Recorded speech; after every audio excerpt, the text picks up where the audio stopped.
The joke bride. Tvale Nyar stood motionless in the reception chamber of the Earth delegation, her arms folded behind her back, jaw set, eyes narrowed in quiet disdain. Her silver ceremonial robe shimmered under the synthetic starlight of Halion Prime, casting an almost regal glow over her porcelain blue skin.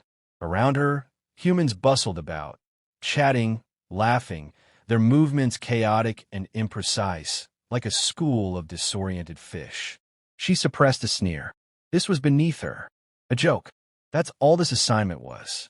The Galactic Concord had disguised it as an experiment in interspecies alliance building through cultural tradition, but she knew the truth.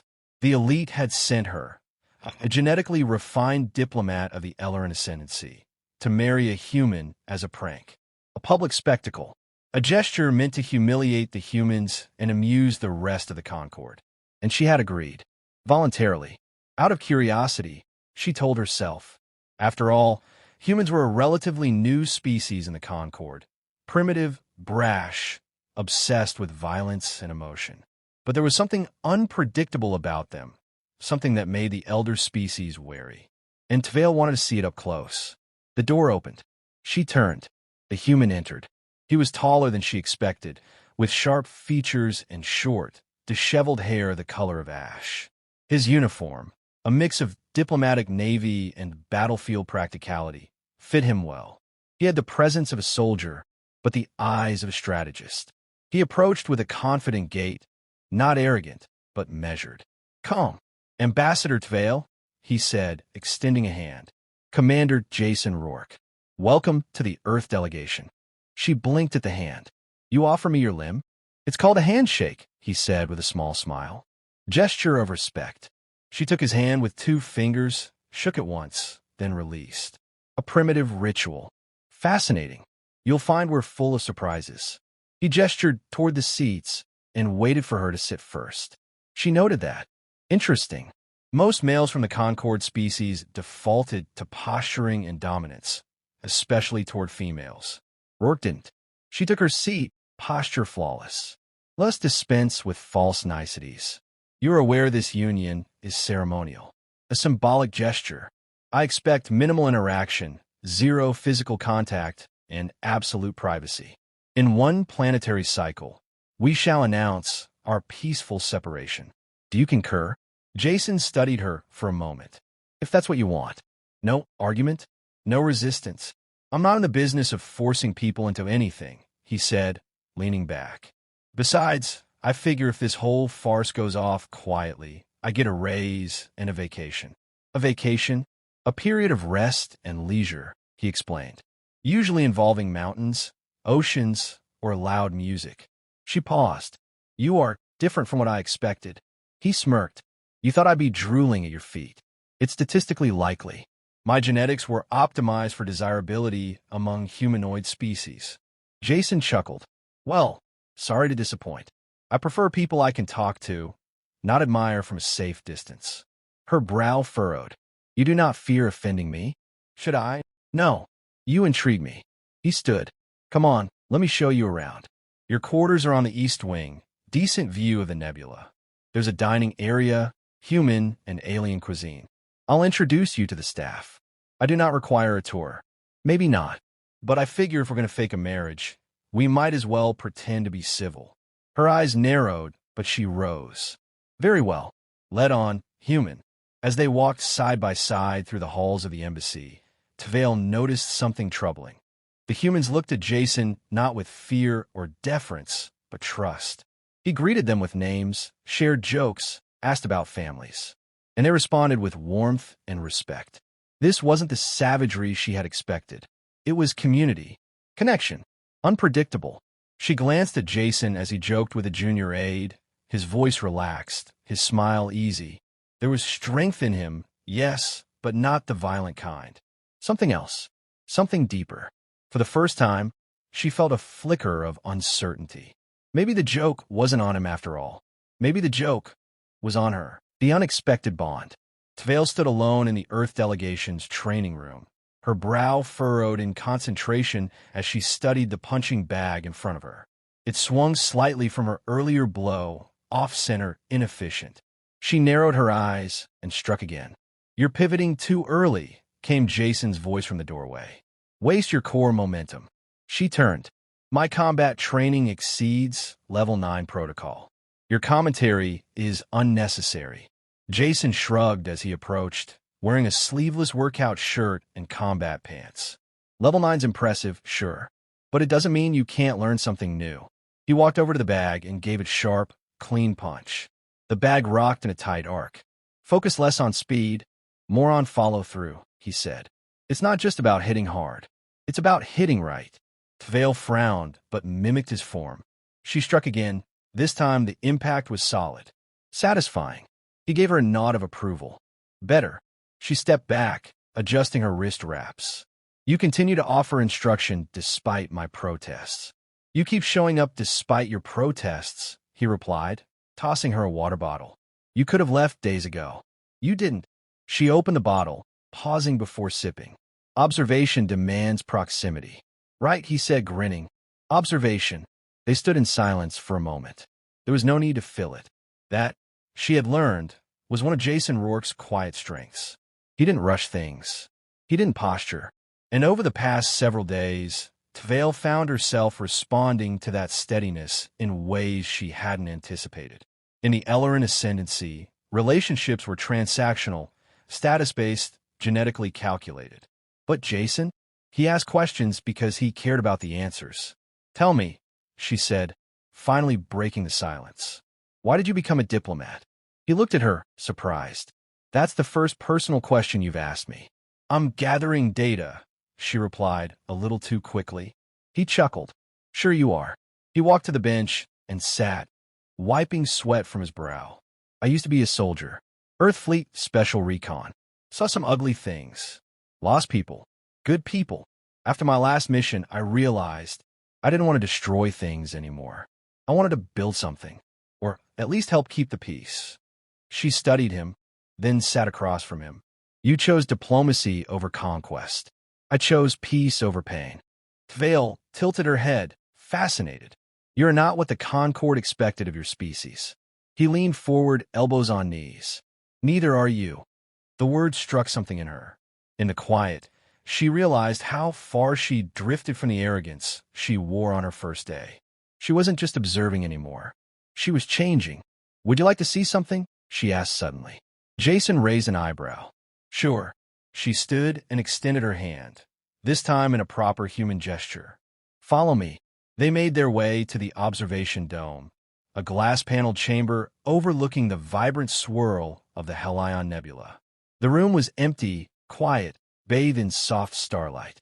Tvale pressed a control pad, and a series of floating symbols appeared around them, Elaran glyphs and mathematical constructs. "This is my memory lattice," she explained.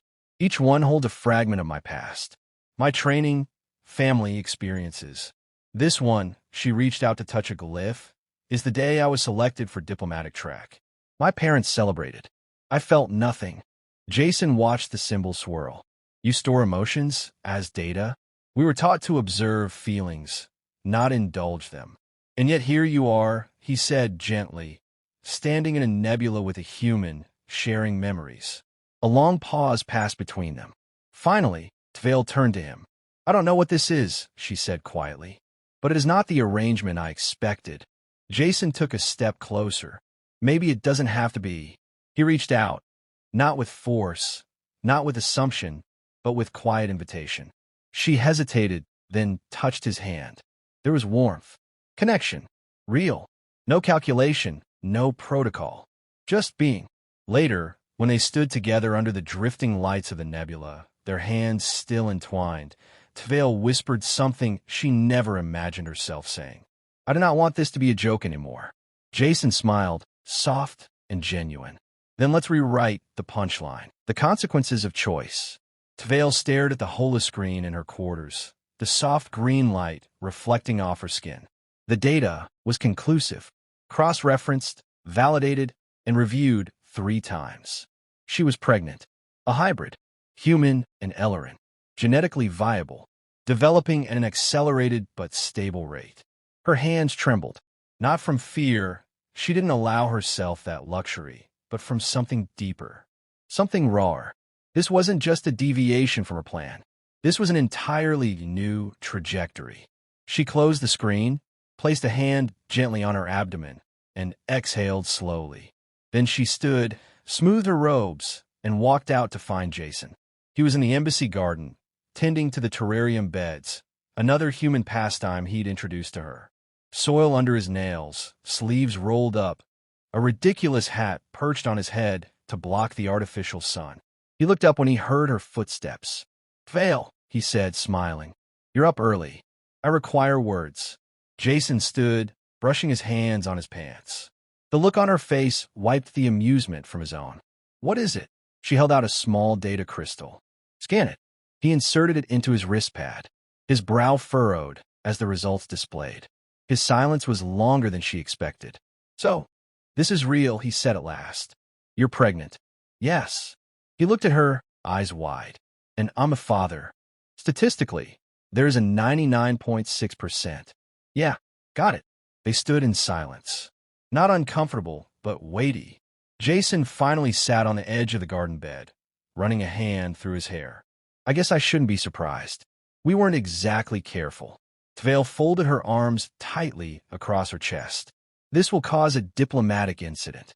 You think the Concord will view this as an abomination, a scandal. My people engineered their genome over centuries to eliminate impurities. They will not accept this." Jason looked up at her. "What do you want?" She blinked. "That is not the question I anticipated. It's the only one that matters to me." Tvale hesitated. "I want to choose my own path, not the one built by bloodlines and bureaucracy." A slow smile spread across Jason's face. "Then let's fight for it." She narrowed her eyes. "You mean to return with me?" He stood. "You didn't think I was going to let you walk back into the lion's den alone, did you? You will not be welcomed." "I don't need to be. I just need to stand beside you." 2 weeks later, Galactic Concord Assembly Hall, Capital Station, Vox Aeterna. The chamber echoed with muttering as Tvale entered. Robed delegates turned, their expressions ranging from scandalized to outraged. The once celebrated Elaran ambassador now bore visible evidence of her condition. Her hand rested calmly over her slight, swelling belly. Behind her walked Jason, uniform crisp, gaze steady. They approached the center dais, a ripple of disbelief following them like a wave. A Zari counselor stood. "Ambassador Nyar explained this violation of Concord tradition." Tvale's voice was steady. "What you see is not a violation. It is a declaration." "Of what?" Another spat. "Of disgrace. Of autonomy," she answered. "Of evolution. You sent me to the humans as a joke. A test of humiliation. Instead, I found strength. I found honor. I found truth." Jason stepped forward. "You see humans as primitive, emotional, weak. But we didn't engineer ourselves into silence. We didn't purge emotion for the sake of order. We learned to survive with our flaws and rise in spite of them." Gasps and mutters erupted. A few younger delegates listened with cautious interest. Tvale continued, lifting her chin. "This child I carry is not an abomination. It is the next step, a bridge, proof that the Concord cannot stagnate behind its own arrogance." A heavy silence followed. Then, from the back of the chamber, an unexpected voice spoke. "She is right." Heads turned. A young ambassador from the ethereal dominion stood. "If our alliances are so fragile that love threatens them, then what strength do we really have?" Others murmured agreement, hesitant but growing. Jason stepped beside Tvale and offered his hand. She took it without hesitation.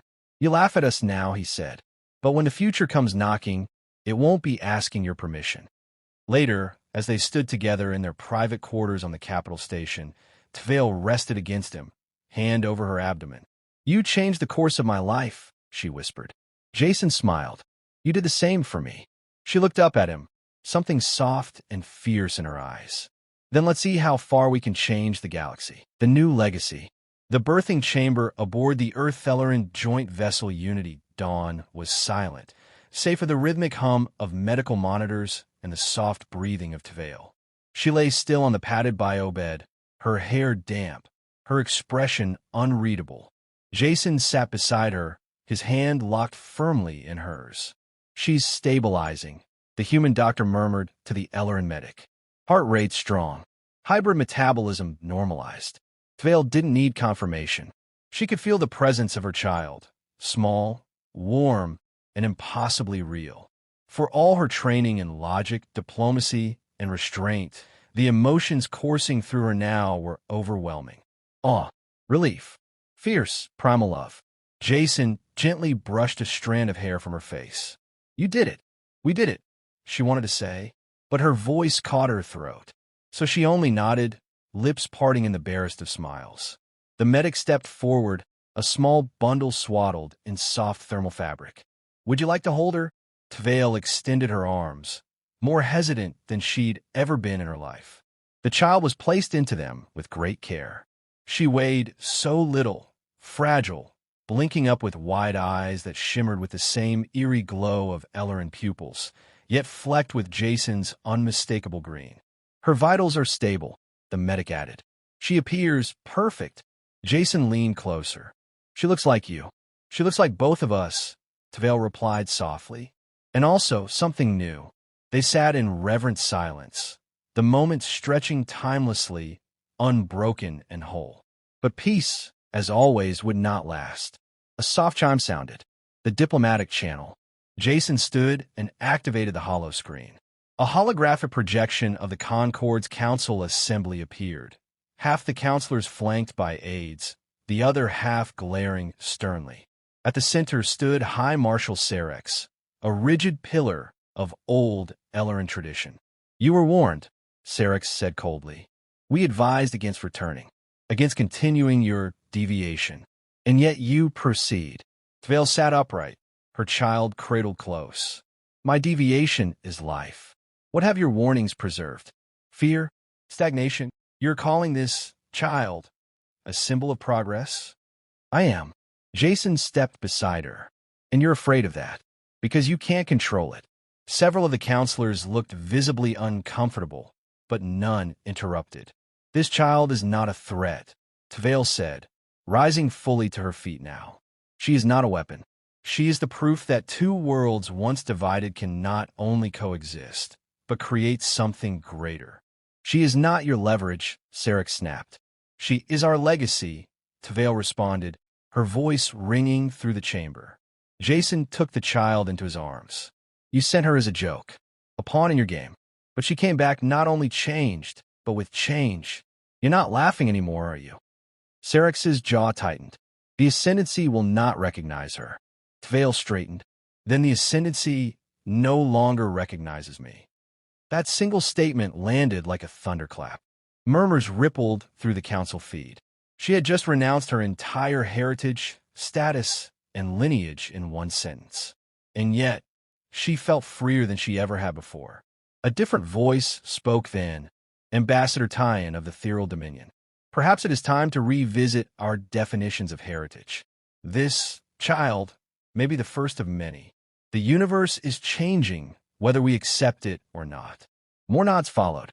Not many, but more than Tvale expected. When the feed finally cut, Jason exhaled. "Do you think they'll come after us?" he asked. Tvale shook her head. "Not right away. Their pride will delay them. But they'll watch, study. Some will fear. Others will envy. And eventually they'll understand." She reached for her daughter again, gazing into those impossibly deep eyes. "What shall we name her?" Jason was quiet for a moment, then smiled. "Lyra, after the constellation. It means lyre, a symbol of harmony through tension." Tvale considered it, then nodded. "Fitting." They stood together, parents beneath the stars, holding the first bridge between two worlds. And far above them, in the diplomatic records of the Concord, a footnote began to spread. The Human Elaran Accord, initiated not by war, not by conquest, but by love.